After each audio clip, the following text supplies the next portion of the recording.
yeah. Apply pressure from every angle, you feel me? Yeah, you know, attack move. Never fold, man. Nah, never fold, never quit, yeah. Keep going, like, yeah. Now they gotta feel me, yeah. Now they gotta feel me, yeah. Now they finna feel me. I try to keep it cool, but niggas always act a fool. So now they gotta feel me, yeah. Now they gotta feel me, yeah. Now they finna feel me. I try to keep it cool, but niggas always act a fool. So now they gotta, yeah, I smoke that dank. Tryna get M's in the bank, fuck what they think. Knock a nigga whole mouth out. Come side me, top break, throw hands like Tank. Knock it out the park like Hank. I've been doing them planks, what you got on my drink? I've been trying to keep my sane. Humanity so lame, fuck you and your gang. Speaking on the dead man's name.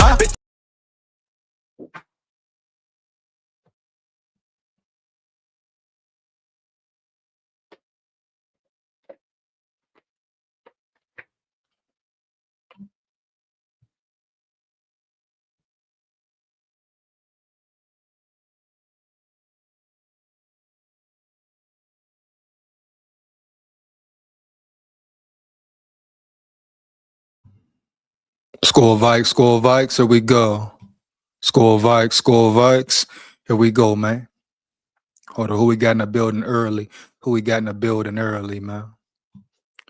Lone Wolf in the building. What up, Holmes? Big Skol, what's good? What up, man?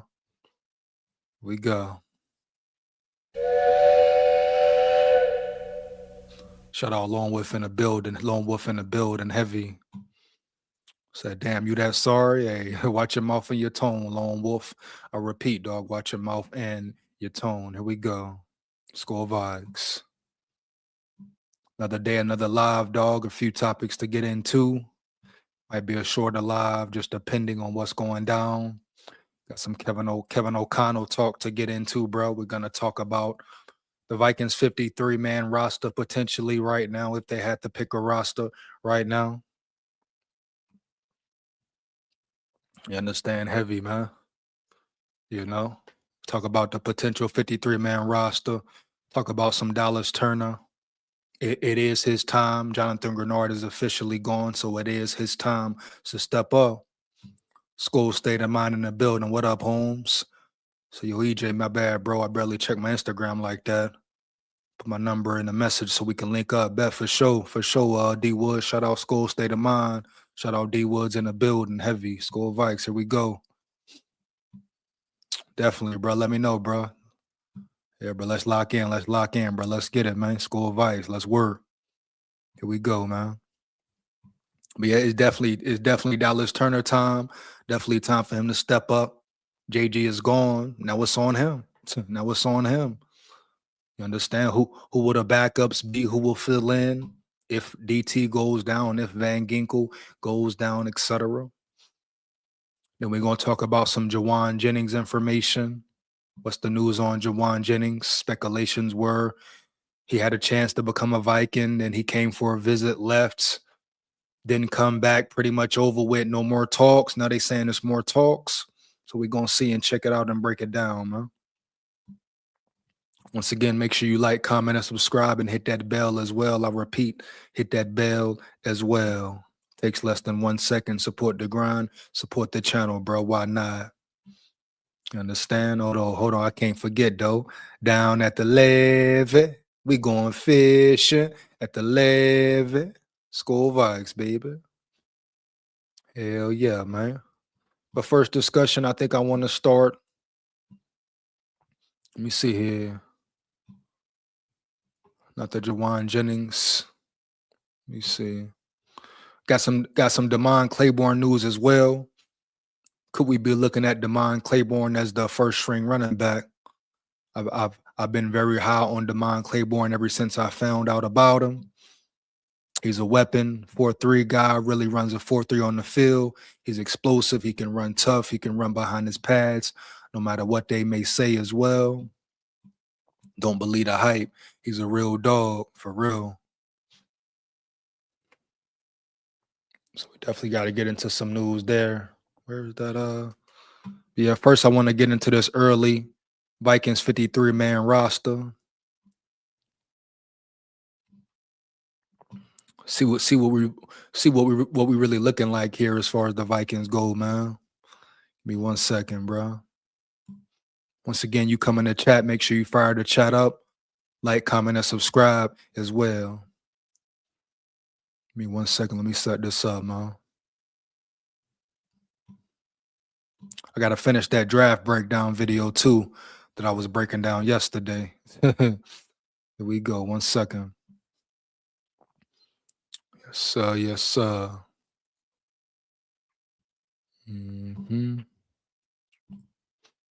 Let's work, man. Let's work. Here we go. So, early Vikings 53-man roster projection: 3 undrafted rookies, 2 vet free agents.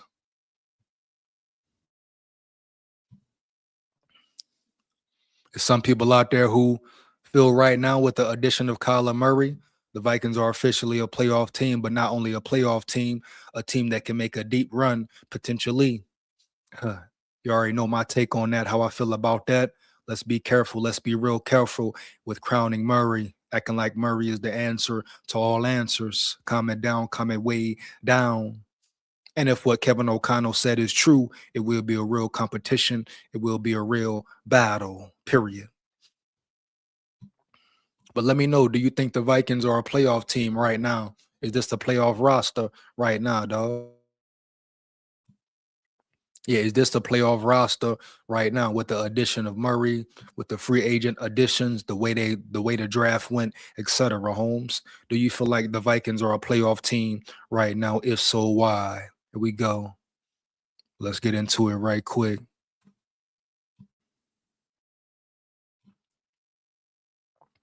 One second, man. Some tunes going here.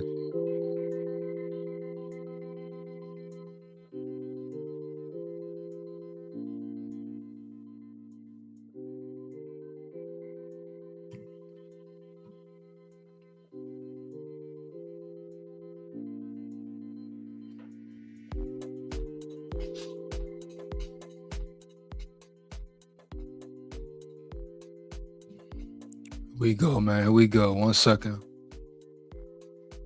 And let me know why this music playing. Does my volume continue to sound clear and loud, etc.?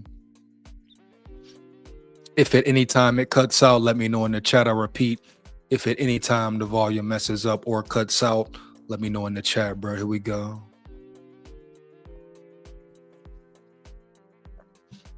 So early Vikings 53-man roster projection once again. Let's get it. It's never too early for a 53-man roster projection. The NFL draft took place a little over a week ago. The offseason program is underway, and the newest young Vikings players will hit the field for rookie minicamp this upcoming weekend. Even with 4 months of offseason remaining, things are starting to get rolling across the NFL. Big facts, no cap. I mean, it's crazy, right? Rookie camp this weekend, bro. Season right around the corner, etc. Yeah, bro. Very exciting time for the Vikings as well. Here we go. Let's get it, man. Our 53 includes 4 undrafted rookies and 2 placeholder spots we believe will eventually be filled by veteran free agents at positions of need. Let's dive in. Here we go. So quarterbacks: Kyler Murray, J.J. McCarthy, Carson Wentz. Murray is the heavy favorite to win the QB1 job, leaving McCarthy and Wentz to battle for QB2. Either way, both will be on the roster. Max Brosmer almost certainly will not. And see, that's where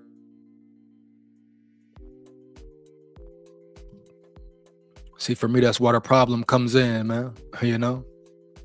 That's where the problem really comes in. It's always gonna be Murray. Murray is your one. I'm like, how do you know Murray is your one at the end of the day? You know, so don't get caught up in the hype, bro. This will be a real battle. This will be a real competition for that QB1 crown. When KOC says it's a real battle of competition, I believe KOC as far as right now goes. I think it will be between Murray and McCarthy for that number 1 spot. But please don't just sit back and presume Don't sit back ever and presume that Kyler Murray will be the guy or will win the job off the rip. Here we go. Let's get back to it.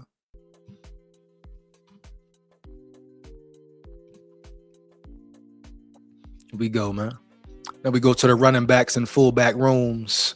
Aaron Jones, Jordan Mason. Now, I've said it numerous times, right? I think Jordan Mason should definitely start over Aaron Jones. But now you throw Damon Claiborne in the mix, it could be a whole new conversation, become first game of the season, period. Damon Claiborne could really potentially be your day one starter. I'm going to get into that article a little later.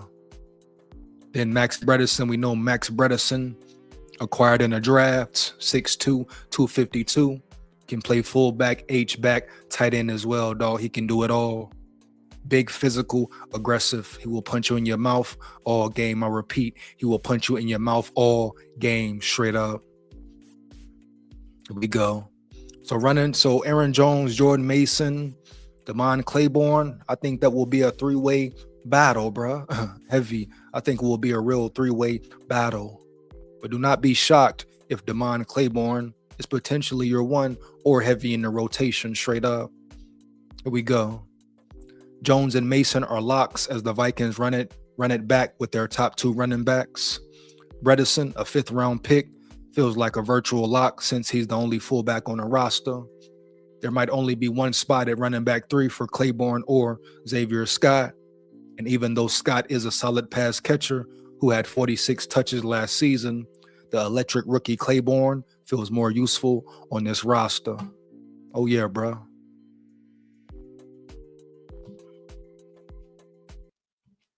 Like I've been saying, Claiborne is an all-around different animal, different type player. Speed, explosiveness. Maybe the only running back on a roster who can get it. You give him a crease, he can take it all the way. I'm talking one slight crease. I'm talking a slight crease, dog. Doesn't have to be a lot of room at all. You give him an inch, he'll create a mile out that bitch. Heavy. Understand? Here we go, dog. But once again, keep your eyes out. Stay on the watch for Damon Claiborne. Hu Yang in the building, Hu Yang in the building. You rang Hu Yang, you rang Hu Yang, huh? SKOL VIKES. No Ed and Eddie tonight, Hu Yang. You hear me, huh? Here we go. Broski Bear in the building. What up, dog? Let's get it, man. SKOL VIKES. Here we go.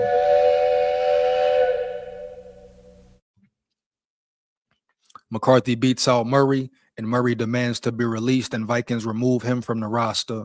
McCarthy and Wentz, QB1 and QB2, heavy, no cap. I don't know about that one, Broski Bear. And I think McCarthy beat out Murray. Yeah. You say Murray gonna cry about it, huh? Heavy. Here we go, man.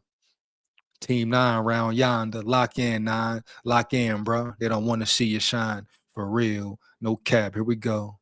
Let's get back to it. Get back to it, man. Smooth. Real smooth. Here we go. Here we go. Jones and Mason. Oh, read that already. Boom. Right there. Boom, boom. Already right there. Let's move along, move right along. So now we go to the wide receiver room. Once again, this is the potential 53-man roster as far if they had to decide right now. Now the wide receiver room is next. They say 5 receivers will be in the building. Let's see. Justin Jefferson, Jordan Addison, pretty much solid right there. To be determined, very interesting. I repeat, to be determined, free agent Jawan Jennings. So I guess talks are still happening with Jawan Jennings behind the scene type shit. Like I say, I'm gonna get into it a little later. So we got Jawan Jennings, maybe. Ty Felton, Miles Price. Jennings visited Minnesota last week, but left without a deal, presumably due to differences in price point. Like I said, if he wants 17 mil to 20 mil a year for 1 year, hell to the no, he ain't getting it, Holmes.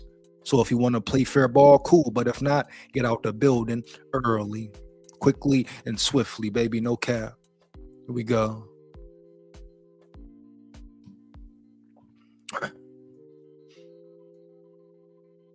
Whether it's Jennings or another veteran, the Vikings really need to bring in a proven wide receiver 3 candidate, given that they didn't select a receiver at any point in the draft. If we didn't use a placeholder here, someone like Jashawn Jones or undrafted rookie Dylan Bell would make the cut. Definitely can't forget about Bell. Dylan Bell, another player who could step up right away, who could be your potential 3. You know, pretty much an underrated player. Surprised he wasn't drafted, but could be a steal for the Vikings.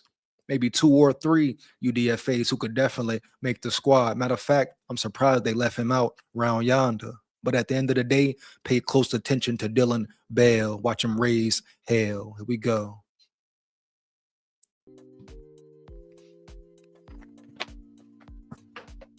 Wow.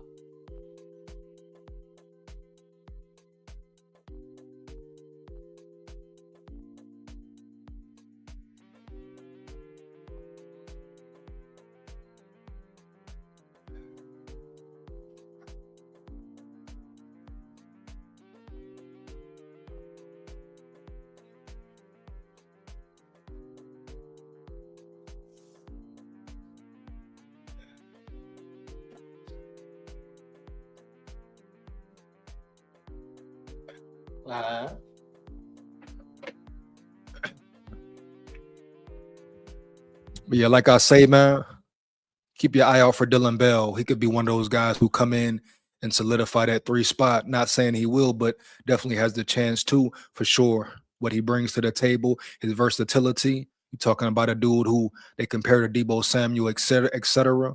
He can play H-back, half-back, even tight end. So the versatility is there. Holmes, the speed is there. The physicality, the size is there. Like I say, I'm surprised the man didn't get drafted off rip, straight up. But it is what it is. It ain't what it ain't. But yeah, once again, very interesting why they would leave Dylan Bell off of this list. Heavy. Here we go. Let's get back to it. Boom. Once again, this is you know, pre-53-man roster, if you want to call it that per se. Yeah, per se. All right, boom. Now we go to the tight ends, etc. Tight ends, they say 4 will be in the building. You got TJ Hawkinson, Josh Oliver, Ben Urasek, Gavin Bartholomew. I believe as far as Ben Urasek and Gavin Bartholomew goes, it will be a real battle between those two. Gavin Bartholomew drafted, I believe, late last year. What was he, a 5th, 6th round pick? Something like that. Ben Urasek came in, performed okay, pretty much a practice squad guy, etc.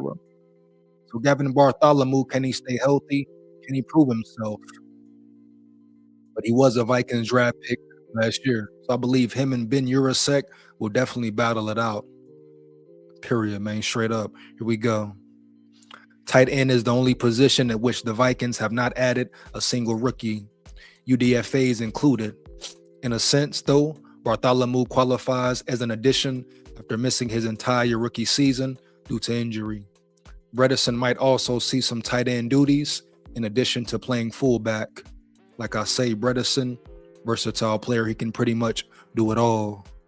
Play fullback, play H-back, halfback, and tight end. And once again, what I love most about Bredesen, right? Boom, is his physicality, his aggression, etc. No cap. Let's go to the offensive linemen. Got 9 in the building for sure.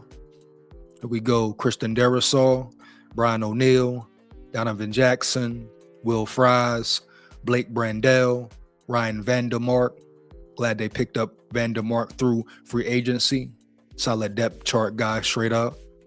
Caleb Tiernan, Gavin Gerhardt, and Thomas Ramack. Now, Caleb Tiernan, you know, the draft pick. I think he will be Brian O'Neill's replacement eventually. Gavin Gerhardt, 7th round pick center. What will he do? Will he be a practice squad guy or will he make some noise? You never know, bro. Got to wait and see. But feeling better about this offensive line room as a whole, for sure. Blake Brandell, they like him at center. They're going to run him at center. Even if center, even if he is playing out of position at the center position, he's proven he can be solid at it. And another year in the mix, just figuring out how to play the position, something that's pretty much brand new to him. Get more coaching, development, etc. Learning how to play it to his best abilities. Blake Brandel might be able to hold it down at that center position for the Vikings, bro. Period. Here we go. You already know Donovan Jackson coming into year 2. He's going to be a real dog. Can he stay healthy? Can he stay available? That's the big question for him as well as Christian Darrisaw and Brian O'Neill.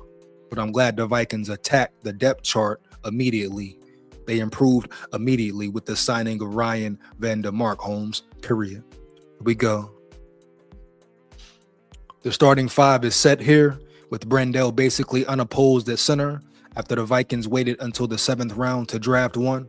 Van Der Mark is the swing tackle, and Tiernan is a roster lock, which perhaps leaves 2 spots for interior backups. We'll go with Gerhardt beating out Michael Juergens and Delby Lumix for the number 2 center job. And let's take a flyer on Ramak to win a backup guard job with his remarkable athleticism. Got to do some more research on Ramak, man. Let me know what you know about Thomas Ramak, guard, etc. Here we go. Let's get it. Where we at here? Let's see. The competition: Joe Huber, Henry Bird, maybe Walter Rouse. First of all, Walter Rouse is out. Joe Huber, he made some flashes last year, came in and played good at times, but the question is, who's the man for the job? Who will make the cut? A lot of players on the brink, practice squad guys, off the roster in general, or can they make the squad for real and make some noise potentially? But I feel like Walter Rouse is out of there. Here we go. Makes it feasible for Rymack, undrafted tackle Tristan Lee. Can't forget about Tristan Lee. Matter of fact, I'm going to do a deep dive into Tristan Lee today as well. Hearing a lot of good things about Tristan Lee, bro. Some saying he could come in, take spots, type shit. Maybe even beat out Tiernan. We'll see, though. We'll see, man. But I think Tiernan will be a real dog as well, for sure. For sure, Holmes. Here we go. Undrafted tackle Tristan Lee got a good chunk of guaranteed money, but might not fit into this roster, barring injuries. Shit, man, can everybody stay healthy? That's the main question. Here we go. Dive into the defensive lineman. Jalen Redmond, shout out Big Red, Big 6'1". Caleb Banks, first round draft pick. Let's go fucking bang. Biggest question is Caleb Banks' foot. If the man can stay healthy, the man will be an all-pro damn near year 1. I stand on that 10 toes down, Holmes, for sure. Dominique Orange, another interior big dude, big body, loves to stop the run, loves to attack. Levi Drake Rodriguez, Tyrion Ingram Dawkins. And I'm expecting big seasons, especially from Tyrion Ingram Dawkins. But don't sleep on Levi Drake Rodriguez as well, period. You don't disrespect, put some respect on Levi Drake Rodriguez's name and Tyrion Ingram Dawkins' name, Holmes. Heavy. When you talk about the motor that Rodriguez has, you talk about Tyrion Ingram, all he got to pretty much do now is grow into his body, period. Finish maturing and growing into his body, Holmes, and he's going to be a real problem. Look for him to have a breakout season this coming up year. But the depth is amazing. I repeat, the depth is amazing, baby. Heavy. Here we go. SKOL VIKES. Oh, yeah. Oh, yeah. It's word. These 5 feel like fairly obvious choices in a room that has a chance to be a lot of fun, with 2 rookies joining Redmond and company. Veteran Eric Johnson, the second, who the Vikings recently signed, will be in the mix for a job, as well as former UDFAs Taki Tamani and Elijah Williams. And I ain't gonna cap, I expected more out of Taki Tamani these past 2 years. Even though he was a UDFA, he's a big body, big dude coming out of Oregon. So far, he just ain't took that next step yet. Will he do it this year? He's definitely big enough. He definitely has the size, etc. We're going to see, bro. We will see. Here we go. Outside linebackers, Andrew Van Ginkel, Dallas Turner. To be determined free agent, AJ Espinosa, Jake Golday, Tyler Batty, Bo Richter. Yeah. Jake Golday, look for him to be in the rotation. Like I say, the man is a real per weapon, home. 6'5", 240 plus. He can move, he can run. Even Tyler Batty made some flashes last year, especially in preseason. Look for him to step up, you know? Who will step up out of all these guys right here? Let's get it. Just like at wide receiver, we're going to project a free agent addition at outside linebacker. The Vikings simply need more proven edge depth after trading Jonathan Grenard to the Eagles. Espinosa, a former first-round pick, is a solid 6-sack guy who won't break the bank. Golday should also see the field right away as the number 2 player in Van Ginkel's role. Batty and Richter can provide depth while playing mostly on special teams. True. But that's not a lie. You let go of Grenard, who's your backup now? Who do you bring in for more depth now? They're saying AJ Espinosa, but you got Jake Golday, you got Tyler Batty. How will they pan out? How will Bo Richter? Will Bo Richter step up? We go.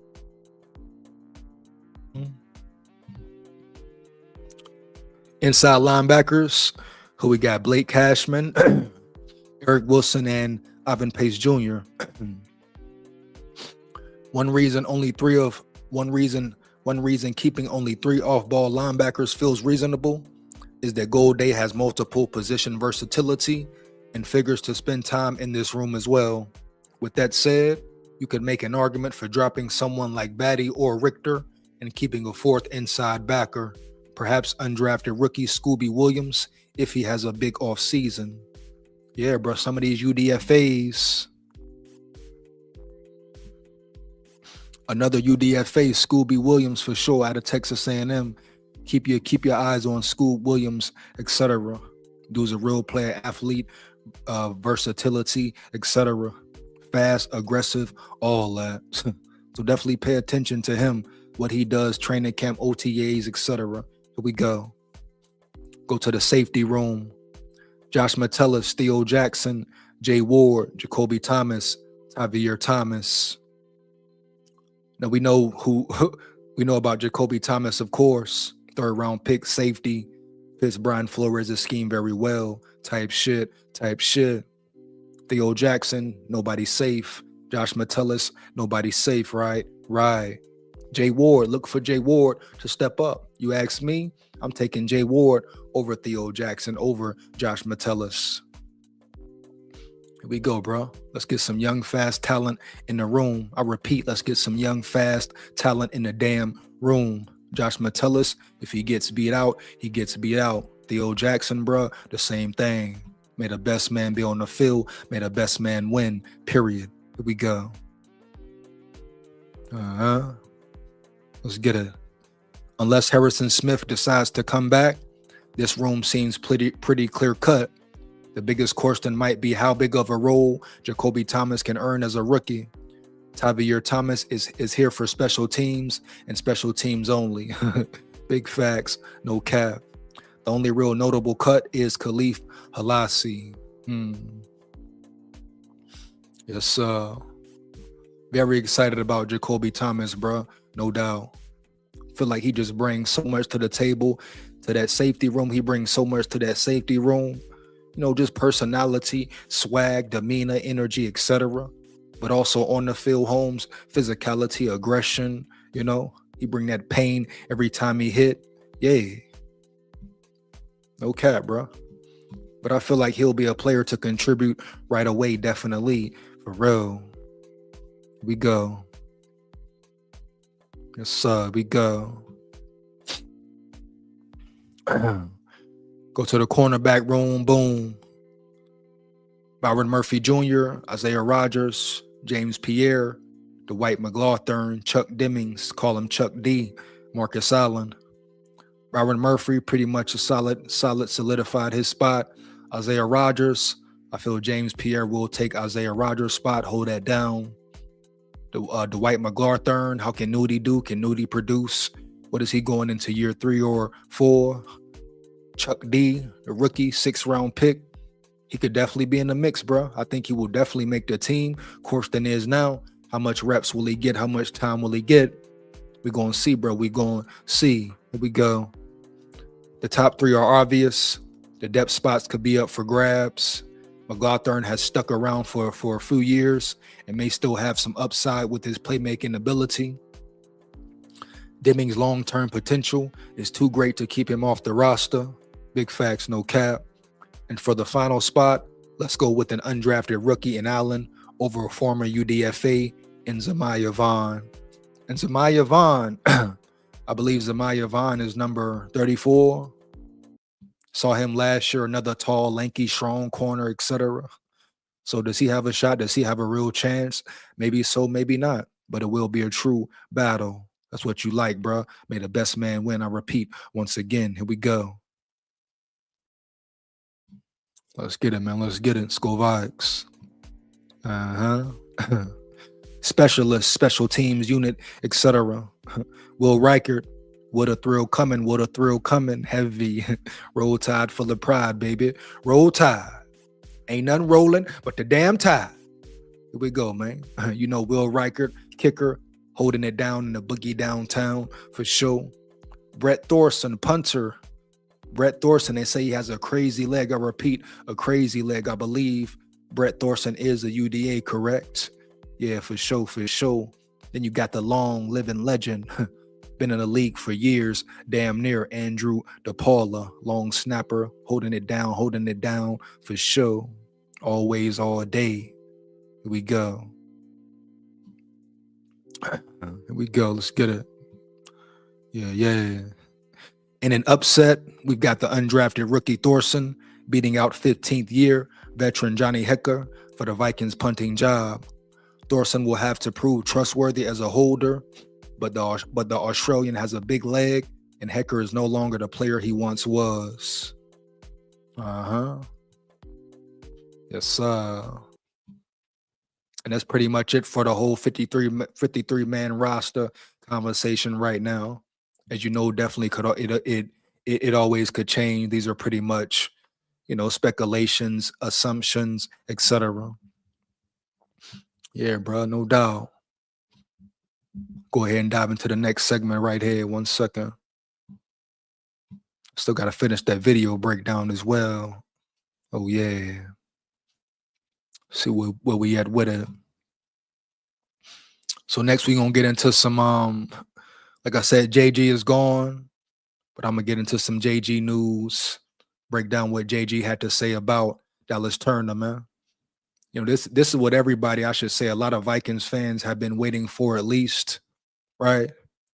They've been waiting for Dallas Turner to get his real opportunity to be that number 1 starter, that number 1 guy. Is he ready for it? I believe so. You know, Roll Tide full of pride, no doubt. I believe DT is more than ready to step up and take that next role as one of the captains, one of the leaders on his defensive line, on his defense in general, overall, dog. No cap. Dallas Turner brings a lot to the table. It was one point in time they was calling him a bust.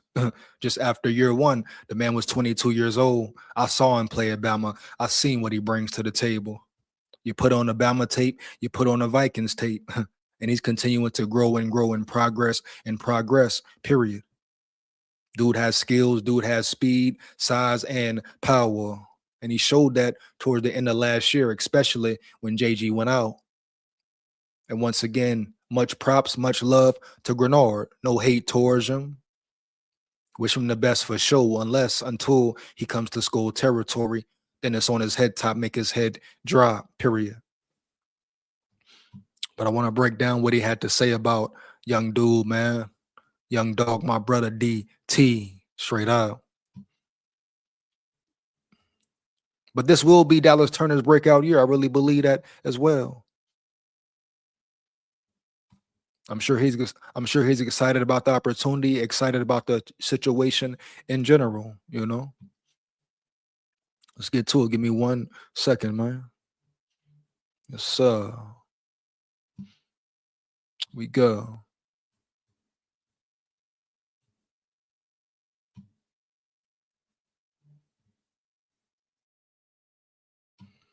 Yes, sir. We go.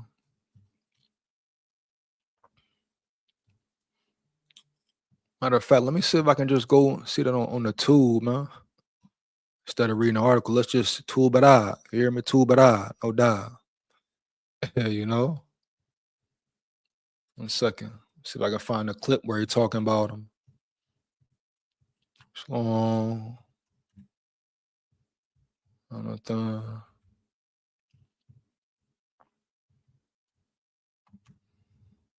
See. Yeah, I probably dropped the link. Might drop the link at the hour mark. Yeah, bro. You want to come rock and roll with me? Lock in with me. For sure, man. Come see how you feel. Just make sure it's real. SKOL VIKES, man. Heavy. Here we go. Let's see if we can get to it, dog.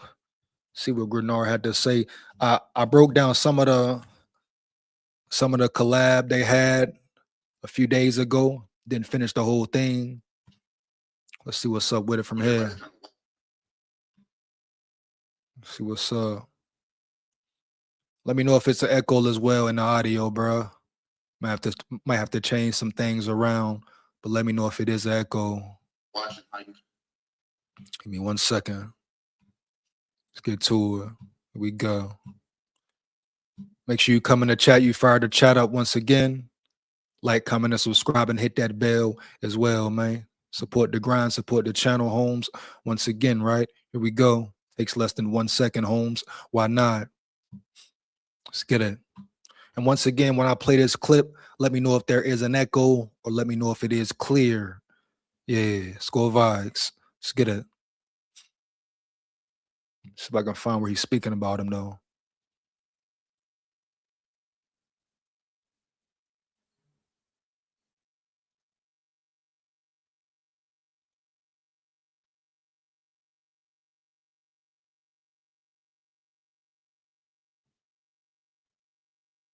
Hold up.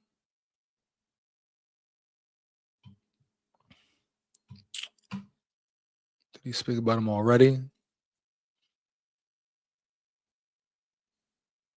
John.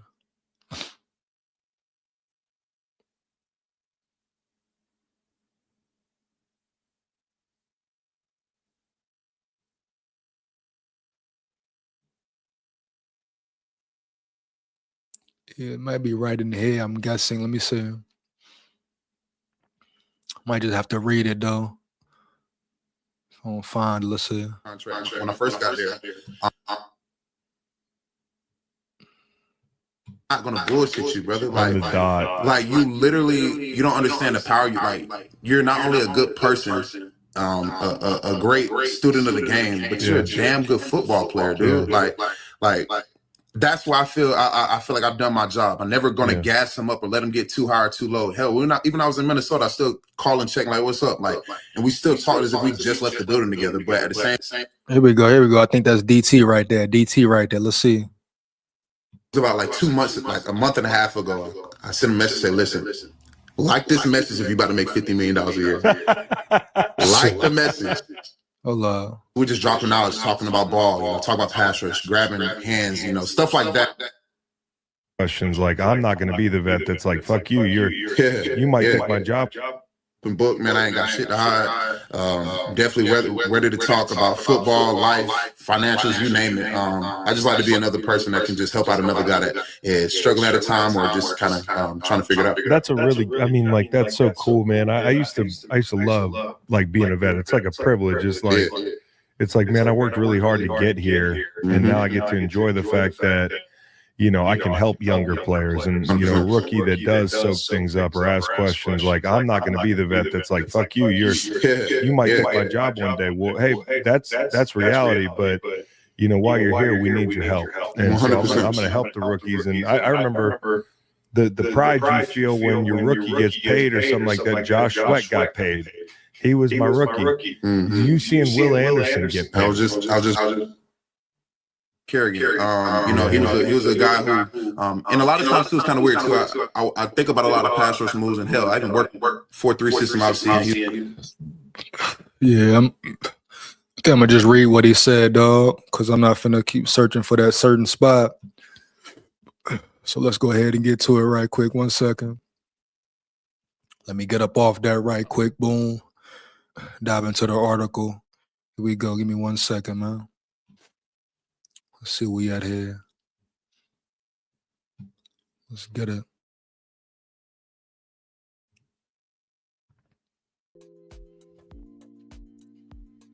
So we got here ex-Vikings edge Jonathan Grenard reveals true feelings about Dallas Turner. Here we go. The Minnesota Vikings traded away pass rusher Jonathan Grenard on day 2 of the 2026 NFL Draft. The haul netted them a third-round pick in 2026, Jacoby Thomas, as well as a 2027 third. Grenard and the team couldn't come to agreements on a revised deal. He believed he deserved a pay raise, and the Vikings weren't willing to give it. I don't think they had it to give anyway, Holmes, early. Here we go. Grenard signed a 4-year, $76 million deal in March of 2024. Fortunately for Grenard, the Eagles were willing to play ball.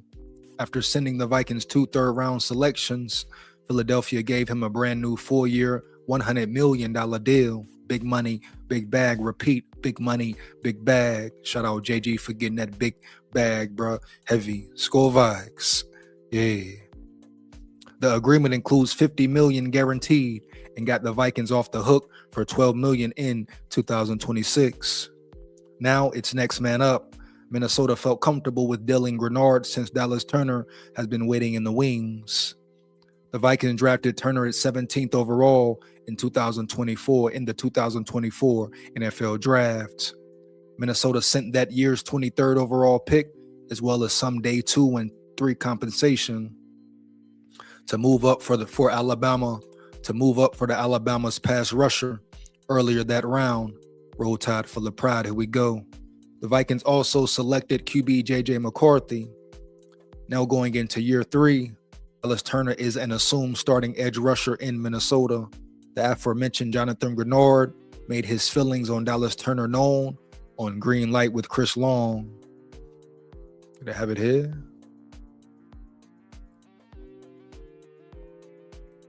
Nah.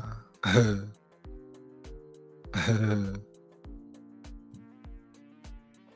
we go.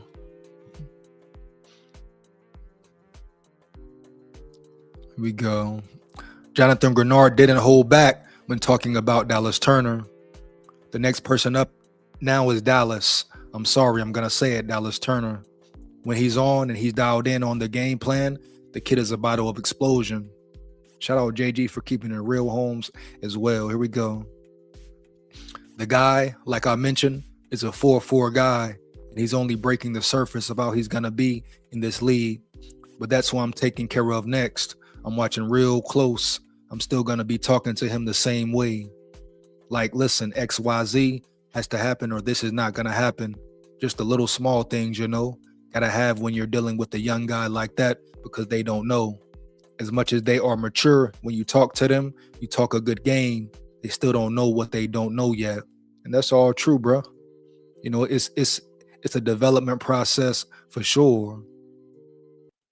You can't ignore that fact about it, right? It's a development process for sure, Holmes. Heavy. So it wasn't so much about Dallas Turner being lost or not knowing or understanding what to do, like I said in the live last night, etc. It was just him getting acclimated to the game slowing down, him understanding his role and playing it well. Can he be versatile? Hell yeah. But it takes time, bro. It takes time, no cap. That's why when everybody was saying, oh, Dallas Turner a bust, this and that. Stop it, bro. Stop it. The man's 22 years old, 23, etc. Can you get a man some time? Let him get a year or 2 under his belt. Let him get some games, some NFL experience under his belt. Then we'll go from there. Then you can make a real judgment, a pure judgment on who or how good or not good Dallas Turner will be early. But as you can see, everybody just comment way down. Now he's showing out. Here we go. But shout out JG for giving much respect and big props to Dallas Turner, man. No cap. Here we go. And that's the part where I think he's gonna take this big step. You kind of see him do a little bit towards the end of last season. And now this point, shoot, I said it's time now. It's your time. It's your team. You need to go ahead and make that happen. So I'll be looking real close for him, and I know it's gonna get done because that boy a dog too. Hell yeah, bro, man. Shout out JG for real, bro. You know, not throwing no shade, not giving no hate, being real about it, bro. Real dog for real. SKOL VIKES. Here we go.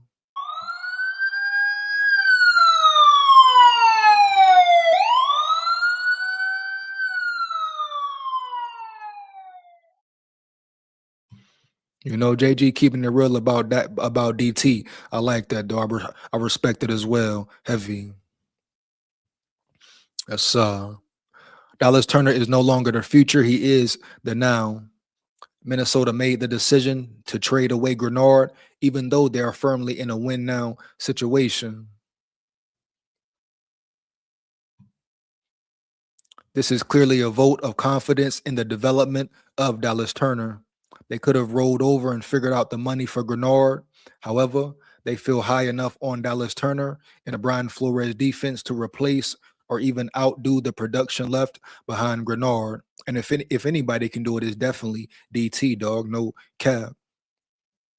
Definitely Dallas Turner, bro. Can step in and show out straight up. Hold that position down. Uh-huh. Yeah. Here we go. If Turner does pan out, then it checks a very important box for the Vikings, hitting on young talent on an aging defense. And there you have it, man. So respect to Grenard, respect to Dallas Turner as well, Holmes, early. But as far as Dallas Turner goes, the time is now. The time is definitely now, you know? It's his time to shine. That's what he been waiting for. Vikings fans been waiting for. Vikings coaching staff, personnel, Brian Flores, of course, have been waiting for. Now, does he take full advantage of the opportunity? Does he take advantage of the moment, dog? Period. But it's on him now. He got to turn this into his defense now. He got to be one of the real leaders, one of the real captains on this squad for sure. Mature fast, step up fast. Build off that momentum he created last year. Shit, for real. Sky's the limit. Matter of fact, there's no limit for that dude, my brother. Roll Tide full of pride, baby. Roll Tide. Here we go. Lamont in the building. My dog Lamont in the building. What up, Holmes? Heavy. SKOL VIKES, bro. Here we go. Let's get it. Let's get it, man. All day, all night. Here we go.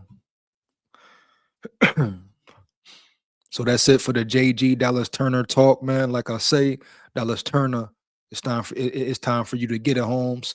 It's time for you to step up even more. You got to hold it down. You got to solidify that spot. You the man now. It's your turn now. You got to take over now, bro. I know you can do it. Shit, I saw you do it at Bama for 3 years. Going against the best competition. This ain't nothing new. You ain't new to this. You true to this, Holmes. Early, huh? Roll Tide, SKOL Tide. Straight up. Huh? Yeah. We go. Then we gonna get into what I want to do next, man. Matter of fact, I'm gonna finish breaking that video down. Matter of fact, what we at here with it? Yeah, we're gonna break that video down right quick. Where I left off at yesterday. Hold up. Give me 1 second, dog. It's 1 second. Where it's at?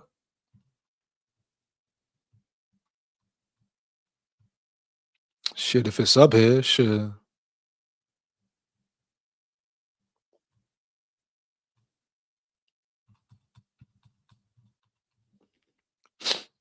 Let's see here. 1 second, man.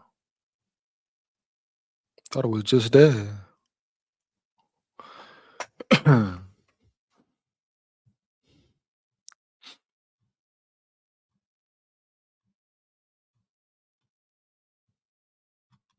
me see. Hold up.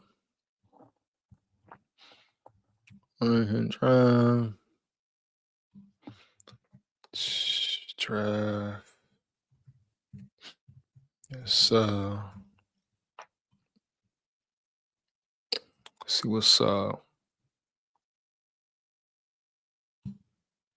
Here we go. Where we at here? Ken doesn't know everything, but he does know if you bundle your flights, cars, hotels, vacation rentals, you can save up to 30%. Good voicing. Thanks, voicing this guy. Expedia, the one place you go to go places.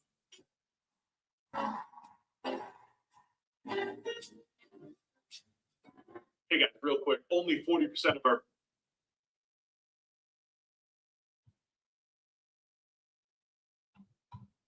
anybody in this draft. And I'm a film and production guy. It's the most important thing. His size and his length to eat up blockers as a pass rusher as well. There's going to be the 4 injuries to the same foot. Yeah. And Matter of fact, I'm gonna wait on that. Get through these articles first, right quick. 1 second, man. We go. Yes, here we go. 1 second. So, like I said, Damon Claiborne, spoke about him earlier. I've been saying the whole time, he's a true weapon. Brings so much to the table as far as the running back position goes. And don't be shocked if you see him potentially being a starter. For real. Let's go ahead and break it down right quick, man. Here we go. Give me 1 second, baby. Yes, sir. Yes, sir.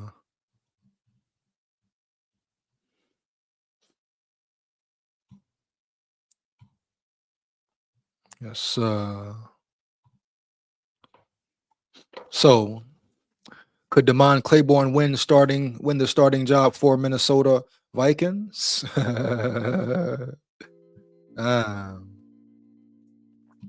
See what's up. Let me know in the chat, right? Do you feel Damon Claiborne could win the running back 1 spot for the Vikings? Does he have a realistic chance? Type shit. Here we go.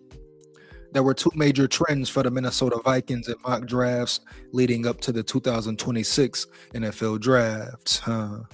Drafting Dylan Thieneman in round 1 and taking a running back on day 2. Minnesota could go Caleb Banks in round 1 and wait until the 6th round to take a running back, taking Wake Forest product Damon Claiborne. Giving the current room of the Vikings, is there a chance Claiborne wins the starting job this season? The first thing to take into consideration is salaries. Aaron Jones is accounting for $10.2 million in 26. Jordan Mason is hitting for $5.7 million per sport track. Sport track. My bad. Here we go. If Claiborne performs well in training camp and in the preseason, there's a chance one of these 2 could be made available or become a cut candidate, with the more likely being Jones with the bigger cap number. Salaries aside, we now look at play style. Jones and Mason have similar play styles to one another, while Claiborne is a polar opposite. I wouldn't say Jones and Mason are that similar either. Definitely different type style running backs, etc. But Claiborne, different, man. Does everything different, faster, etc. Here we go. While Claiborne is a polar opposite, Claiborne has pure speed to his game, able to make cuts at the drop of a dime, and excels in catching passes out of the backfield. Because of this, he could steal snaps on passing/third down situations. Kevin O'Connell has not had a running back with as much juice as Claiborne has, and could look to utilize him early. I mean, shit, why not? It should not surprise anyone if by week 6 of the season, Claiborne is taking snaps from Jones or Mason and flashing on tape. His speed could be just what this offense needs out of the backfield and help elevate it to new heights. We go.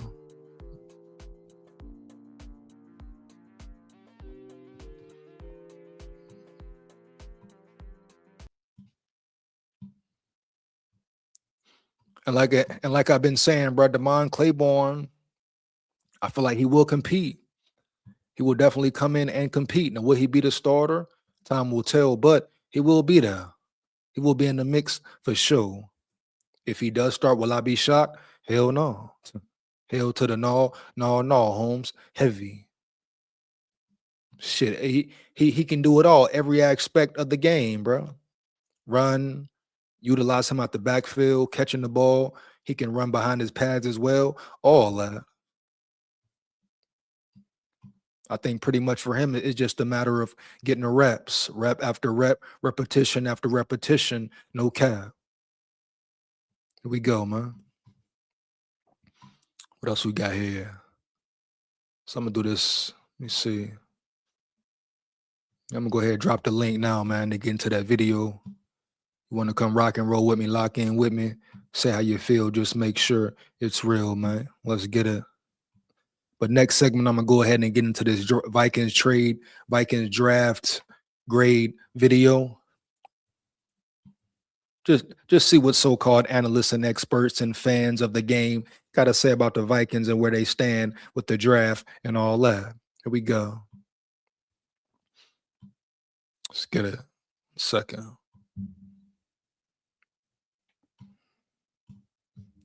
One second, man.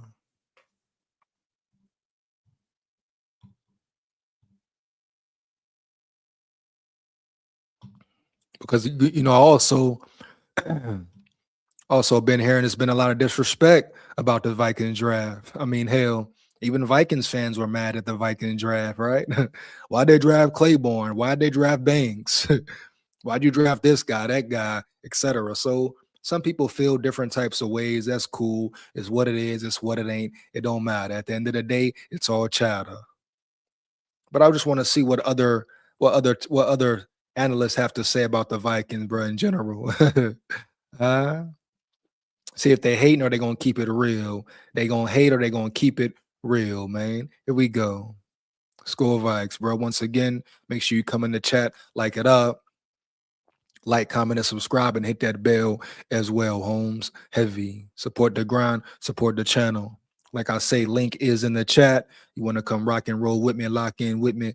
Let's get it, man. Here we go. Let's get to it. Oh, yeah. Oh, yeah. And the fact that he only played 929 snaps, that's kind of where Banks, of an athlete, tackle as a percentage of snaps as a tile, it's insanely low. So he has not made a... I mean, this dude could be. That may have him going top 10 after the fact. But like first round, I thought ultimately he'd caught me, but snaps across 5 seasons. I don't care that he gets, hasn't made a lot of tackles. I don't care that he doesn't have a lot of sacks. He's making all the picks to give me this 6'6", 330-pound monster who tosses humans. I don't care about the injury history. I don't care he's only played 1,000 snaps across 5 seasons. I don't care that he gets, hasn't made a lot of tackles. I don't care that he doesn't have a lot of sacks. I just care that this is an athletic freak who can get there. It felt like this is a scouting pick. It's a very scouting type of pick. So it would have been a fun dichotomy, but you can't coach size, bro. You can't coach speed, bro. Period. I repeat, you can't coach size. You can't coach speed. Just like dude just said, right? He throws people around. He dominates. When he's healthy, when he's on, he dominates, bro. And the Vikings saw that. The Vikings know that. Shit, sometimes you're drafting on upside, potential, ceiling, etc. So you got a behemoth of a man who can throw people around when he's on, when he's locked in, when he's playing at his full level. Oh, bro, sky's the limit. Matter of fact, there's no limit for that dude. So to you Vikings fans who hated the Banks pick or who are concerned about his foot, etc., damn that foot, bro. Heavy. Give a damn about that foot, man. Straight up. Period. They want to sit and dwell on a foot when you got a phenomenal player potentially in the building. You got a freak of nature in the building. And y'all want to talk about a foot to me, dog? What? Stop it, Holmes. For real. Here we go, bro. Look, we said there's a wide range of where Banks could go, right? Is it in the first round? I thought ultimately he might end up in the late first or into the second, but all the way at 18 here. And as you've said, all the way along the process, if you just show the highlight reel, man, it is spectacular. It really is. Like, that's the thing. If you just looked at the high-end plays, you would say this guy's going top 5 in this draft. And coming out of the combine, remember, he had the crazy good Senior Bowl. Then he went to the combine, had an amazing workout, apparently on a broken foot that he didn't know about until after the fact. But, like fractured his foot. The man ran a 5 flat 40 on a broken foot, allegedly. Matter of fact, ain't no allegedly to it. That's what it is and what it ain't. The man ran a 5 flat 40 on a broken damn foot. 6'6", 330 plus. And you telling me you didn't want him? You mad at that? Come on now. Stop it, bro. Come on now. For real. Here we go. Let's get it. Again, and put this crazy workout together. His name, he was one of those players that top sort of half dozen players, like who won the combine? And Caleb Banks was one of those guys. And coming out of that, I was like, this guy, he may end up going top 10. Like that size, that movement skill profile, the wins on tape, the highlight reel, and the combine that he just put together. That may have him going top 10. And then I don't know if it was because the foot injury happened and it's not just, hey, he's injured his foot. It's, hey, that's now like 4 injuries in the same foot. If it wasn't for the foot, he would have been top 10, maybe even top 5. I repeat, if it wasn't for the foot, he would have been top 10 or top 5, Holmes. No doubt. Here we go. That's the main thing. That's it right there. That's why teams stayed away. That's why they avoided him, period. All the other signs point to him being dominant, being an elite specimen in the NFL, right? Right. You can't ignore the fact. Here we go, man. So shout out, salute to the Vikings for sticking to their guns. Rob Brzezinski, Kevin O'Connell, Brian Flores having a plan. Their player was there. He fell to him. Boom, they got him. Hesitate for what? Hesitation for what? You got your man, go with your move. And they did that the whole draft. I love the way they operated, dog, the whole damn draft. Heavy. They didn't overthink nothing. They didn't second guess. They had a plan. They had a scouting room that did their job well as well, and they stuck to it. They didn't second guess a damn thing. Here we go, bro. SKOL VIKES. Let's get it. For a guy that's 6'6", 330 pounds, that the hype cooled off almost immediately after that, and he didn't end up going top 10, but he did go at 18 to the Vikings. And this is Pocket. I never go anywhere without it. At the tap of a button, it records. I mean, I get it. It is. I do think it's one of the biggest boom or bust swings in the first round, but you can't. And you can say that. You can agree to disagree, whatever. But yeah, it will definitely either be boom or bust. No one's debating that, baby. I mean, that's easy to say. That's easy to say, of course. Duh. I mean, hell, isn't it boom or bust with any prospect, with any draft pick, damn near? So it's always a boom or bust situation, right? Right. But Caleb Banks, he can definitely be one of them ones. You get him in the weight room, you get him right, Holmes, you get him solid on the right nutrition program, etc. Shit. You're talking about a real dog, homie, a real dog. Let's get it. Here we go. And argue with what he could be. I mean, it's obvious. Hey. Like, just watching him move for a couple of snaps, you're like, I mean, this dude could be something pretty special. The good plays against the run, and when I look at good and bad plays against the run, I'm saying, like, are you defeating blocks? Are you finishing plays? It's not just him defeating blocks. It is him literally throwing 300-pounders to the ground, right, over and over and over again. The good plays are unbelievable. He's got an absurdly low run stop percentage, like 0.7th percentile. It's insanely low. So he has not made a ton of actual tackles. One of the other stats I track, actually, Sam, tackle percentage. So the percentage of plays in which the player just made a tackle as a percentage of snaps. So it's not tackle totals. It's kind of an interesting number. First percentile, just tackle percentage. Yeah. Now look, the Florida scheme is asking him to disrupt more, and they're not. And this goes back to, like, if you're trying to make Caleb Banks' case, you might say Gervon Dexter a couple years ago wasn't as freaky of an athlete, but a similar. He's asked to just, eat up blocks and not make plays, didn't have the best production profile coming out of Florida. He started to become a decent. Yeah, and like he just said, what is the role of the player? What does the team want the player to do? I think that's Broski Bear dude. He played for the Bears now. What does the player want the guy to do at the end of the day, bro? Period. Is his job to eat up blocks, free up space for the linebackers to roam and run around? Is his job to get to the quarterback? What is his main job? What did Florida really have him doing? And whatever technical issues he may have or tackling issues, whatever they want to call so-called weaknesses, Holmes, etc., it doesn't matter, because guess what? Everything I've read or seen, it can all be situated with development, working on technique, technical issues, etc.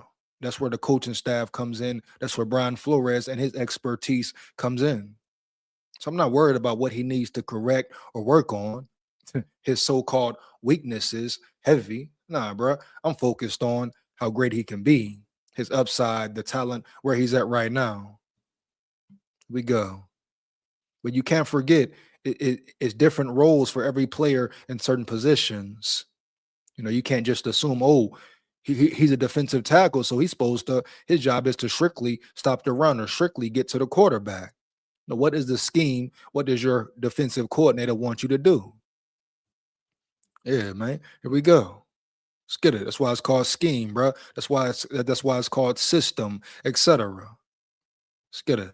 Player for the Bears, but has similar pad level issues and anchor issues, and that's kind of where Banks is. Even at the Senior Bowl, when we're there in person, the best plays are him throwing dudes to the ground.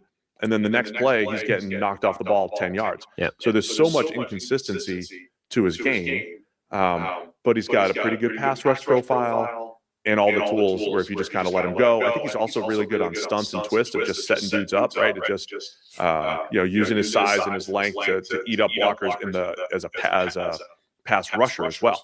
The question is going to be the 4 injuries to the same foot, and the fact that he only played 929 snaps across 5 years, in part because they run a heavy rotation in Florida. Then he had the injuries, and he barely played in 2025. So it's a fun pick, man.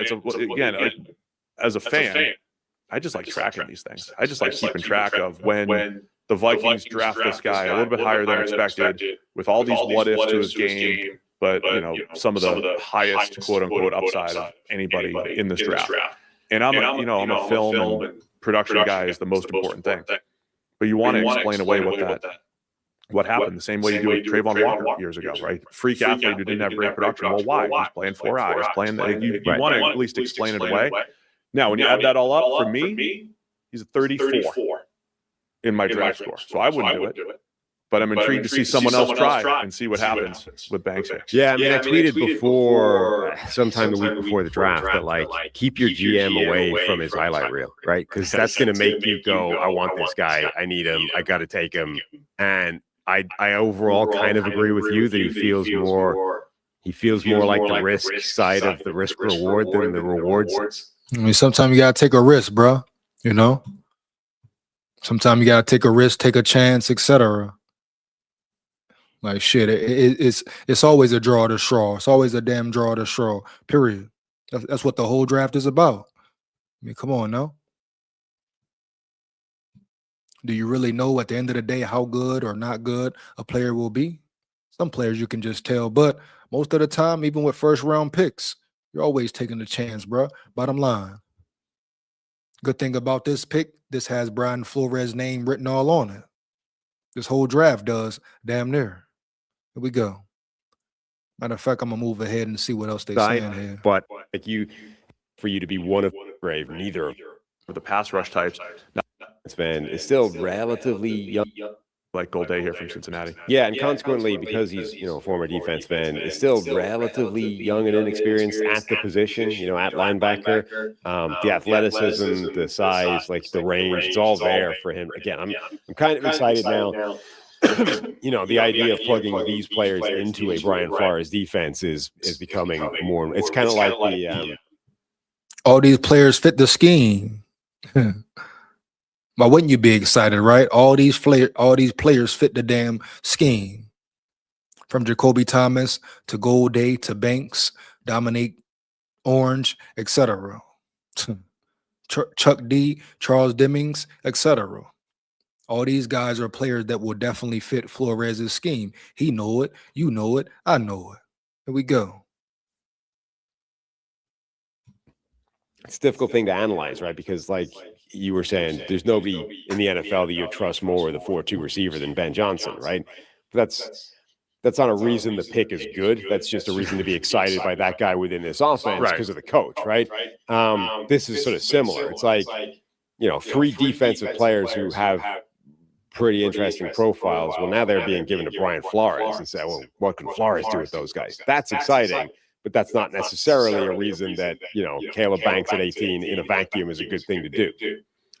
Beyond that, draft-wise, do you have anything on Big Citrus?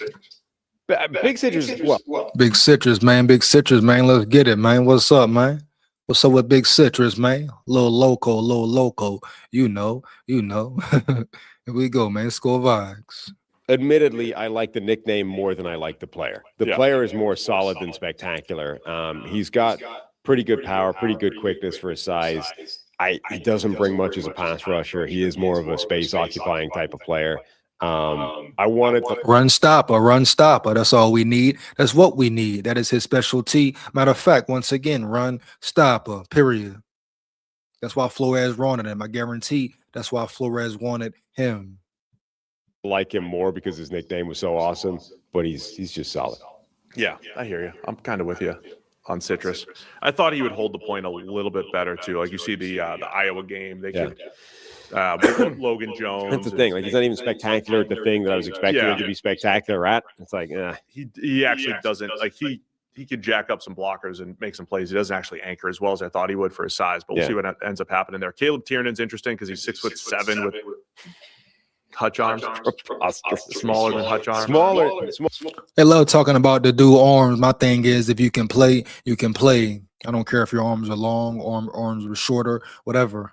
Now, does it give you certain advantages? Hell yeah. But at the end of the day, dog, if you can play, you can play straight up.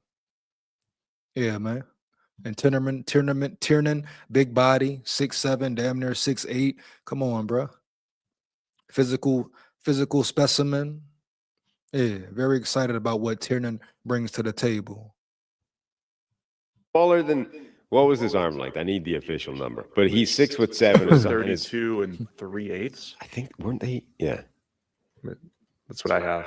Yeah, 3/8. Yeah, which is shorter first pounds, and his arms at the combine where the guy shortchanges everybody, they were 32¼ inches. And then he came up to Then he gained an 1/8 of an inch at his pro day. So yeah, he's fine. I think that's a good third-round pick. He moves pretty well in pass pro. Gets a little lungy at times, but I think that's he's the highest end of your potential swing tackles in this draft. In the Austin Barber range, and then some other, we get him in the third. Ali, he's a good player. It is unbelievable. Oh, your arm's so short when you're 6'7". I don't know. Some tools and some traits, and then Damon Clay. A couple years ago, there was a thought that he might lead. Just mine. You don't hear jitterbug. Good in space with the ball. He's not going to run between the tackles all that well, but jitterbug. Just mine. You don't hear jitterbug that often. Just mine. You don't hear jitterbug. Well, they say once again, more people saying he can't run between the tackles, but I beg to differ. I definitely beg to differ, bro. You put on the tape. I know it's just highlight film, highlight realms, but he can definitely run between the tackles if need be. Shit. I mean, is that necessarily his specialty? Maybe not. What is his specialty then? Outside zone, running outside? It doesn't matter. If that's the case, utilize him, put him in the best position to win, period. That's KOC's job. That's your offensive coordinator's job, straight up. But this whole narrative they're trying to push, Damon Claiborne can't be a tough runner. Stop it. That's pure cap. Here we go. That often anymore. That's what he is. Yeah. Bounces around and he's really undersized. He's got jitterbug. He's got that amazing twitch, both in every direction. Like not just he's got burst in a straight line, but he's also got that lateral, agility and lateral ability to juke significant distances in quick order, and that's the jitterbug part, right? He can bounce in a bunch of different places quickly.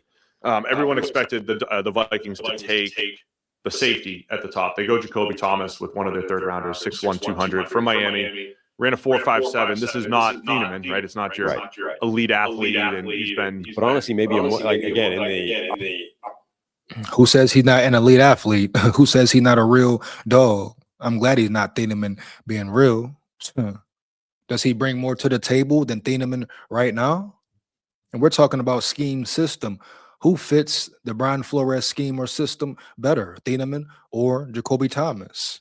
You know, I feel like you got to say Jacoby Thomas on that one. You know, whether they say it's a lot of questions about him, it's a lot of questions about Thieneman as well. Thieneman is not a great tackler. He's not a physical player. He's fast, cool, but you need more than that. It takes more than speed. Shit, we've seen guys run 4.2s, 4.3s and not be able to make it in the NFL. Not be able to play real NFL ball. Yeah. So don't get caught up in the hype, the speed. It's way more than just about speed, Holmes. You know? We go. Are we replacing Harrison Smith? I mean, that's a closer comp to Harrison Smith than Thieneman is in terms of play style. One really good year at Miami. It was last year. You know, they made their run to the college. Well, he was a transfer from Tennessee. He only had 1 year in Miami. So what do you mean only one good year? That was his only year there, period. Here we go. College football playoff final. Thomas was a big part of that. Their secondary was a big question actually going into that season, but they had Keontae Scott, they had Thomas, they had a bunch of dudes step up, and he was a big part of that. So they get him in the third round. Again, so I think there's I think it's a decent mix of, you have guys like Thomas and Demings who can contribute and maybe develop. You have Tiernan as your swing tackle, maybe sneaks in as a. Yeah, that's pretty much it for what they're saying, man. But yeah, as far as the draft grade, I ain't even gonna grade it. I'm gonna say it was a great draft. I'm gonna leave it there, man. Period. You know. But don't get caught up in the hype, the bullshit. No bullshit. You hear me? Heavy. The Vikings did a great job. Rob Brzezinski did a great job, right? Brian Flores, great job. KOC, great job. Scouting team, great damn job, Holmes. Early, no cap. Here we go, man. So I'm gonna get into some more Damon Claiborne celebration. Then we're gonna get into Jawan Jennings. Then I'm gonna get up out of here. 1 second. So it seems like hundreds turned out to celebrate Damon Claiborne, where he's from, his city, his school, etc. Came out to, you know, wish him the best, root for him, cheer him on, etc. Good look for him, definitely, dog. Let's get into it right quick. Give me 1 second. Yeah, Damon Claiborne, man, could be one of them ones for real. No doubt. No doubt. Let's see here. Hundreds turn out to celebrate Damon Claiborne, King Williams' first ever NFL draft pick. Damon Claiborne, selected by the Minnesota Vikings in the 6th round, was greeted by hundreds of fans and received a proclamation from county officials at a hometown meet and greet Sunday. Man, clap it up for Damon Claiborne, bro. Straight up. Here we go. SKOL VIKES. SKOL VIKES.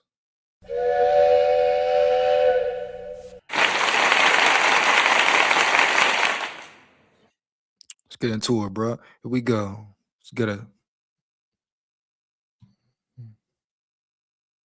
You've got a vacation booked. You've got to catch your breath. Should have bought a pump. And you've got nothing on your schedule but sunsets. That's why we've got MasterCards with cash back on everything, like pumps. Because at Virginia Credit Union, We got you. We shift our attention to the NFL. For the second year in a row, 2 players with Richmond area high school ties were selected in this year's draft, continuing 804 banner in the league. Former King William and Wake Forest standout running back Damon Claiborne returned to his hometown today as the guest of honor for a meet and greet at the Cavaliers' home football field. Claiborne, who became the first player in program history to be drafted when Minnesota chose him in the 6th round, signed autographs from hundreds of those from the community who followed his high school career and are now the biggest Viking fans in the area. He also received a proclamation from county officials. Hold up. Here we go. Who we got? Black Iron Pot Records in the building. What up, big dog? What he said? Here we go. SKOL VIKES. There's a difference between athletes, workout warriors, and football players. Not everyone who's good at drills are great football players. Big facts, no cap. Like I just said, bro, you can have dudes who run a 4.2, 4.3, 4.4, 40, can't do shit on the field when it get real. You can have guys put up the best numbers, lift the heaviest weights, but when they get on that field, when they get real, they can't perform. It doesn't translate at all. If you're a football player, you're a football player. If you're good, if you're great, if you're elite, if you're the best, etc., it doesn't matter. You understand? Early. You talk about Jerry Rice. I got to bring it up again. The man ran a 4.7. He's arguably the best receiver to ever play the game. Running a 4.7 at the 40, but on a football field, looked like he run a damn 4.4. He runs past everybody, flies past everybody. Who could guard him? Who could guard him one-on-one? Type shit. You're absolutely correct. Shout out Black Iron Pots in the building, bro. Heavy SKOL Vikes. Here we go. But you're absolutely right, man. It doesn't matter. Just because you work out well, bench press, this, that, run well, doesn't mean you're a great football player, dog. Period. Let's get it, bro. Heavy. Here we go. Let's get back to it. Hell yeah. Let's get to it. Signify his historic accomplishment. Claiborne is ready to get to work and show the team he was worth the wait. Being able to, sit down with an NFL coach nowadays and hear him say that is definitely something that, made me want to go to Minnesota even more. That entire staff has expressed to me how they want me to play and be involved, but they also want to help me. And so just being able to listen to, coaches, express that to you as a player, it makes you want to run through a brick wall for those guys.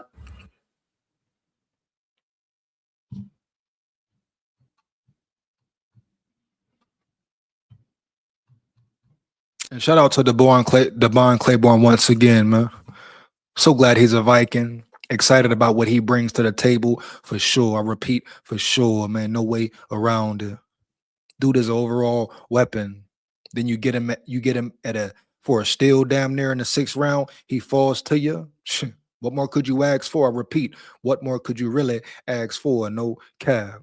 SKOL Vikes. Here we go, man. Let's get it. What we got one more article. Got one more article to get into.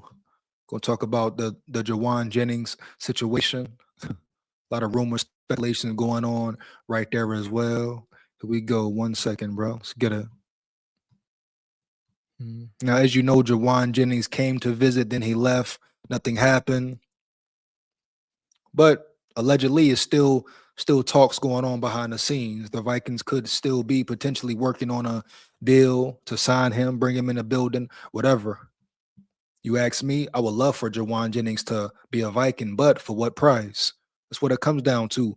What price will he accept? What price will he want? If you're the Vikings, don't overpay. I repeat, don't over fucking pay. No damn way. Why? How? You know? But Jauan Jennings, a dog, a real dog, can't take that from him. Big receiver, big body, dynamic.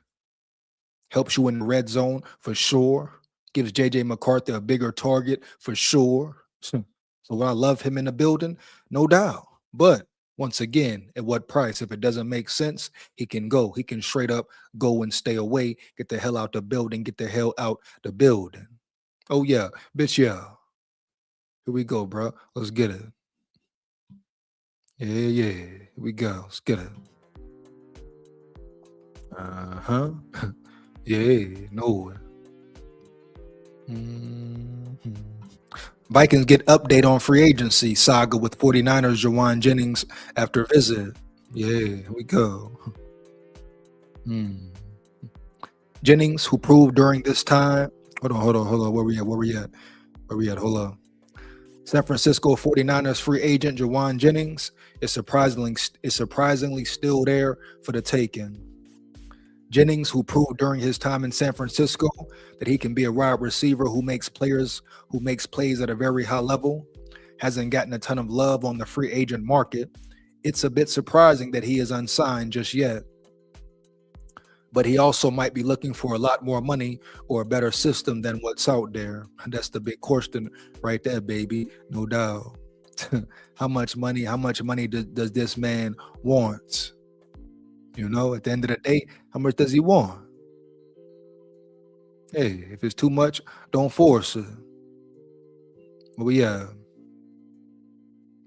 according to the latest report, as Jennings recently visited with the Minnesota Vikings, it doesn't sound like there's much urgency to get a deal done right now. Wow.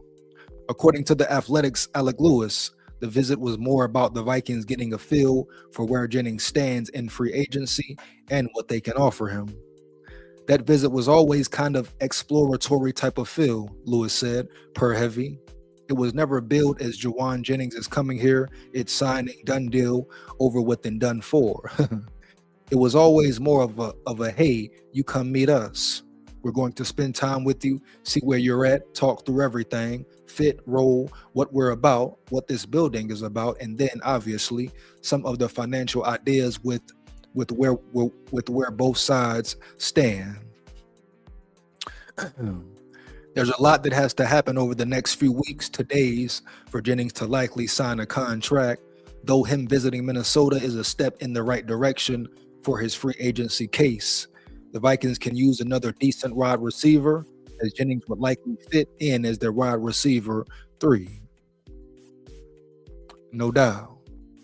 You know, once again, who will be the 3? Who will step up and be that true 3? Will it be Ty Felton? I don't think so. Hell. Will it be Dejon Bell? I think it could potentially be, of course. But once again, he is a UDFA. What do you really expect from him? Anything he gives you, any contributions at all, is a plus. But Juwan Jennings, you bring him in, you get it done. That's a solid signing right there. Solid acquisition. He comes in right away. He'll be your 3. He makes the offense better overall. Another weapon for KOC to utilize as well, bro. Let's not forget that, you know. Hell yeah, man. Hell yeah, bro. See what else we got here. Probably finna get up out of here, man. You know. A little shorter live tonight. But we gonna rock. We gonna get it every time. Every damn time, bro. Straight up. We go. See anything else here before I roll out? Let me see here. Boom, boom. Oh, hold on. Hold on, though. Want to talk about some Ivan Pace news. 1 second, bro. Yeah.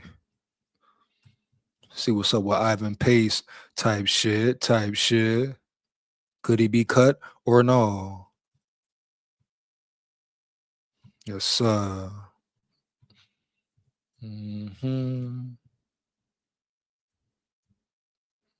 See. There we go. Boom. Here we go.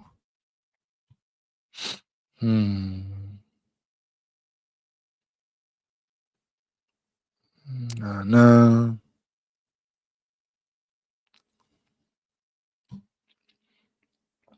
Now, Ivan Pace is definitely a guy who has a lot to prove. Out of any player, you know, he has a lot to prove, man. A couple players definitely have a lot to prove as well. But Ivan Pace, I would say Ivan Pace, man, it's time for him to step up or shut up. I repeat, step up or shut the hell up.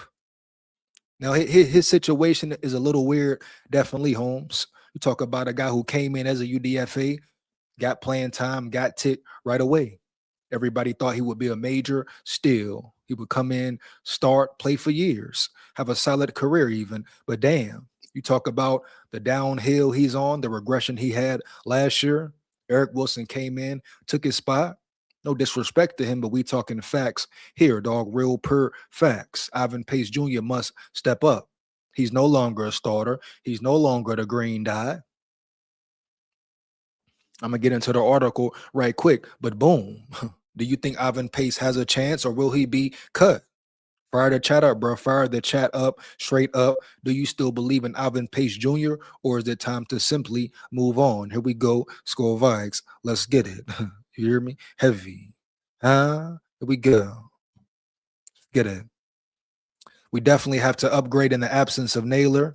Real talk, Black Iron. Real talk, Black Iron. No doubt. You damn right, bro. You damn right. Who would that be? You know, that's the question, Black Iron. Who would that be? They thought it would be Felton last year, but he didn't step up. He didn't pan out. He didn't pan out, at least so far. Is he done for? Is he a done deal? I wouldn't say that just yet.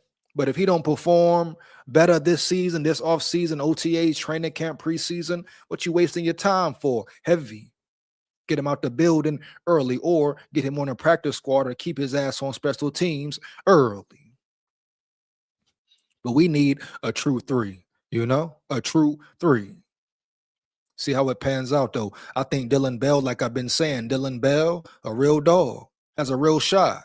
Not to only make the roster, but be that wide receiver 3, depending on how the competition goes, depending on how quick, how fast he adjusts to the NFL game, how quick he picks up on the offense, right? Type shit. You know it. I know it. Here we go, man. SKOL VIKES. Let's get it. Yeah. Here we go. But I want to get into this Ivan Pace article, then we're going to see what's up, man. You know? Yes, sir. Yes, sir. Let's get it. Need 1 second, man. Yeah. Yeah. So, boom. Once hyped Vikings defender officially returning with everything to prove. Wow. On Monday, the Minnesota Vikings announced that veteran linebacker Ivan Pace Jr. has officially signed his restricted free agent contract. Now, Pace is set to return to the Vikings for a 4th year, and after a 2025 season that likely humbled him quite significantly, excitement surrounded the 25-year-old linebacker when he earned a spot on Minnesota's starting defense as an undrafted rookie in 23. Pace went on to start a total of 22 games in his first 2 seasons with the Vikings, including the playoffs, and it seemed like he was only going to continue to get better as time moved forward. Well, that didn't happen. Right. Here we go. However, things headed in the wrong direction for the young Minnesota linebacker last year. Despite appearing in all 17 of the Vikings games last season, Pace only started 6, and he saw his defensive snap rate drop all the way to 30% after being above 59% in both 23 and 24. So there you have it right there. Once again, I talk about regression, Holmes. Ivan Pace must step up, Holmes, right? Period. Here we go. Now, I don't know if it's maybe lack of confidence, NFL teams figuring him out. He just, his size or lack of size per se is starting to get to him and catch up with him. He can't get off O-lineman or whatever, but you wouldn't expect it to be a decline in his game so quickly and swiftly, baby, for real. Let's get it. His decline in involvement on the defensive side of the ball last year happened for multiple reasons, but he's now been given another chance by Minnesota to see if he can get back to performing closer to the player he was in his first 2 seasons with the franchise. But like I say, did he bullshit, no bullshit last offseason? Did he put less work in? You know, did he really give it all he had? You understand? Did he put that real grind, that real work in, baby? Now, Ivan Pace Jr., if he was bullshitting, no bullshit, it's time for him to step the hell up. Yeah, because his job is on the line. Yeah. It's time for him to have a breakout season, right? Bitch, yeah. Huh? You know it. I know it. So the question is, what will he do? Here we go. I'm rooting for the dude. Rooting for him for real, no doubt. Want to see him win early. He got to lock in, though. He got to lock in. Lock the fuck in, Ivan Pace. No doubt. Here we go, man. Straight up. You know, you hear me? Early. Minnesota Vikings give linebacker Ivan Pace Jr. another shot after disappointing 2025 season. Hey. As an undrafted rookie, Pace was one of the Vikings' few bright spots for a 2023 team that fell well short of expectations. In his first year with Minnesota, he finished 4th on the team in tackles with 102. Wow. In addition to racking up 10 pressures, 2.5 sacks, 2 pass breakups, 1 interception, 1 forced fumble, and 1 fumble recovery. Pace's rookie performance in 23 resulted in him ending up with the 2nd best PFF defensive grade on the entire Vikings roster that season. True. Hope was high for the young linebacker entering his 2nd year with Minnesota, but unfortunately, his performance began to trend in the wrong direction in 2024. Pace still put up solid numbers in the 24 season with the Vikings, as he finished with 72 tackles, 11 pressures, and 3 sacks in 11 games. But compared to his rookie campaign, his missed tackle rate increased by almost 5%, and he was atrocious in pass coverage. And as we know, as you know and I know, that's where he's a liability at for sure. Ivan Pace can't cover nobody. Let's be real here. He damn near similar to Josh Metellus. Let's be real here. Then on top of that, he's declining in tackling, becoming worse in tackle percentage. You can't have it. You can't have it. No way, no how. I repeat, no way, no damn how. Straight up. Come on, bro. Lock in, Pace. Lock in, dog. You hear me? Heavy. Let's get it.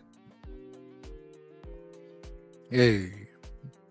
In 2023, Pace only allowed 5.7 yards per reception when in pass coverage, and opposing quarterbacks only had a rating of 75.9 when throwing the ball in his direction. In 2024, those numbers exploded to 12.2 yards allowed per catch and 117 passer rating allowed when targeted. You must improve that. You must improve that, bro. No cap. Inexcusable, damn near. Much of the same took place on the field for Pace last season, and ultimately it resulted in him being replaced in the starting lineup by Eric Wilson. Shout out E-Dub for sure. Wilson took full advantage of his increase in opportunities, and he earned a new lucrative contract from the Vikings earlier this offseason as a result of it. Pace, on the other hand, spent most of his time on the field on special teams in 2025, and he didn't exactly light it up, as his PFF special teams grade ranked 52nd out of 57 Minnesota players last season. That once again is piss poor. I don't know what's up with Pace, what's going on with the man, but bruh gotta get right. I repeat, get right. Here we go. SKOL Vikes, bruh. Let's get it. With Wilson back, Pace will likely spend a bunch of time on special teams again in 2026. He'll also probably be called upon to start at some point next season if Wilson or Blake Cashman are unable to play due to injury. And we know Blake Cashman, he goes down. Blake Cashman probably miss 2-3 games, maybe even 4. That's just him right there. So the question is, who steps in and who steps up? Is it Ivan Pace or someone else? But you have to account, I repeat, you have to account for injuries type shit. And what does your depth chart look like at the end of the day? We go. Will Pace use his 2025 season as motivation to prove people wrong in 26 when he gets back on the field? Or will it become more of the same from a guy who hasn't ever been able to duplicate the unexpected success he had as a rookie with the Vikings? And that is the main question right there. Like, once again, right? What is Ivan Pace going to do? What is he going to do? Period. He going to keep regressing, declining, or does he step up this year and play better ball? Even if he is a backup at that. Even if it is on special teams, right, as that. But I ain't going to sit here and lie. We definitely expected more from Ivan Pace Jr., especially after the way he performed his rookie year. Yeah, bro. Everybody wanted more, expected more, etc. Then Eric Wilson comes in, takes his spot, all that. So it's pretty much a shit or get off the pot situation for Ivan Pace Jr., dog. You know, it is what it is. It ain't what it ain't. Just the way the cookie crumble. Sometime, the way of the business, bro. Can you make the cut or not, man? Or not. But that's it for the live, bro. Finna get up out of here. Make sure you like, comment, and subscribe, and hit that bell as well. Shout out to all my big dogs, my levy dogs, my subscribers and supporters. You are much appreciated for life. Never forget it. You know it. I know it. And once again, bro, share this with any and everybody you know for sure. Big SKOL here, man. SKOL VIKES, win, lose, or draw. The biggest forever. You hear me? Heavy. Yeah. SKOL VIKES, win, lose, or draw, but we come to win. Down at the levee, we going fishing at the levee. SKOL VIKES, man. We run the north. Believe that. Yeah.